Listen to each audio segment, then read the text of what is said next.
but not reality. It's inside your head, making you forget where you're from and what's behind.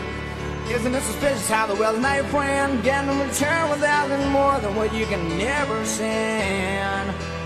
Oh yeah.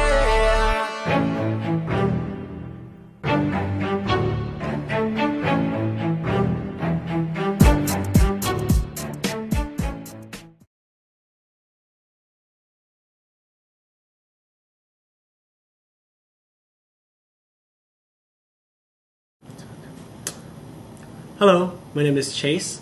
And my name is Carla. And we are here to talk about the bubble that burst. Now Chase, what is the bubble that burst? Well, it's the current housing crisis that we have right now in the United States. There's a housing crisis?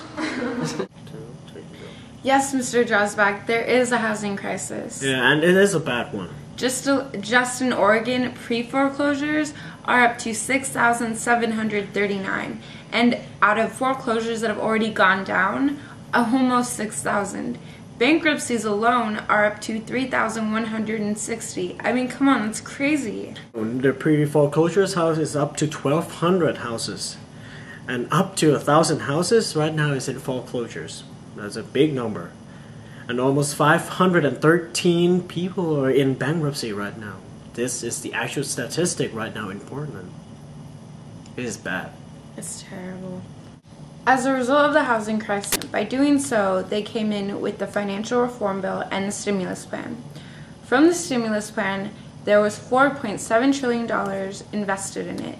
Out of those $4.7 trillion, $1.2 trillion were spent on housing investments.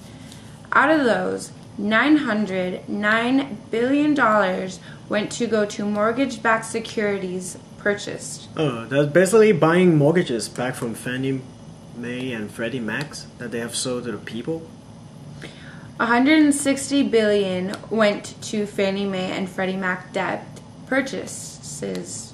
So the 160 billion just used it to buy debt issued it back by the Freddie and Fannie. And $36 billion went to making homes more affordable, home investments after, so many people had been misled by mortgage companies. This 36 billion actually helped people avoid foreclosures by modifying loans. And then $110 billion went to Fannie Mae and Freddie Mac bailouts. In the end, the government bailed them out. Well, our argument is that during this current housing crisis, government intervention is the best solution. Don't you agree? Totally. And so we wanted to see what our LaSalle community thinks of this crisis and kind of what they know. So enjoy. Are you going to ask me the question? What's the question? I know that a lot of people have gotten their homes taken away from them because of the banks and foreclosure. Like my service learning project was like about homelessness, and most of them usually have good jobs, well, like normal paying jobs, but it's because of like the high interest rates and the other stuff that made them lose their home. Too many people taking out armed. Well, I know that some bad loans were made to people that couldn't afford to make the payments on them.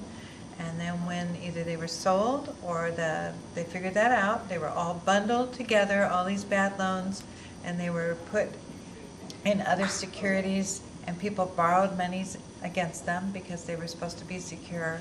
And then when they really weren't worth what they were supposed to be worth, everything crashed. Not Yeah, much. we're gonna ask the same question. oh, come on. I don't own a house. Why would I? There's loans, subprime loans, mortgage companies. What do you know about the housing crisis?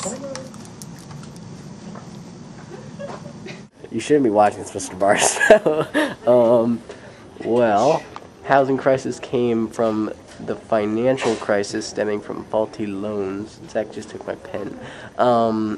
So when the lenders decided to start being sneaky with the borrowers, they decided they could start taking advantage of them because of poor government regulation, in my opinion. I don't know how credible that is, but, you know, that's an opinion. And that caused people to take out loans that they couldn't pay back, which were very large on houses, and put them into financial crisis. Therefore, that was the financial crisis. Yeah, that's it. Yeah. We good? Currently, right now, mortgage rates are pretty darn low. They're right around 4-something%, which is quite low. I know a lot of people have lost their homes. I know that a lot of people had too big of loans for their houses, and when the economy crashed, they had a hard time keeping up with those payments. So it's a tough situation. What do you know about the housing crisis? Well, I know about the real estate. You know, my house personally, it dropped over $100,000 in value.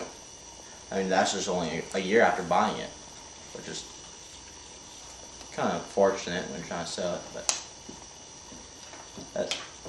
Okay, so now that we've taken a look as to what our community knows about the crisis, we did the research and went out and met up with some people and asked them what they knew about it. Let's take a look. Some of the things that got a lot of people into trouble is that money markets, or the market went up so fast, people built what they thought was a lot of equity, and instead of keeping it in the home, they decided to buy toys and RVs, trips. So, a house that was worth $250 that they bought is now worth, let's say, $350, but then they went out and mortgaged themselves up, and now they owe $450. And so they spent the equity that they had in the house, and now when they want to sell it, they get upset because they can't pay off what they owe. So that's also a piece of, the pie of people that just overspent, and now their house value doesn't meet what their loan value is.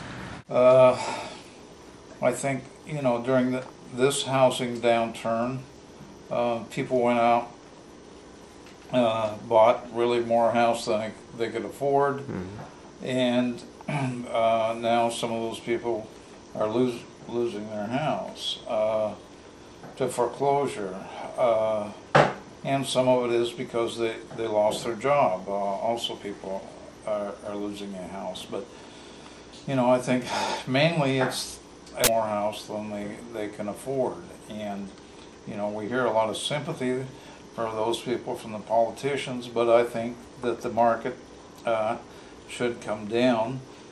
People in your age group, the government is trying to support, hold the price of housing up, which will make it more difficult for your age group to go out and buy a house. Lenders, they brought many programs for people to get into the housing.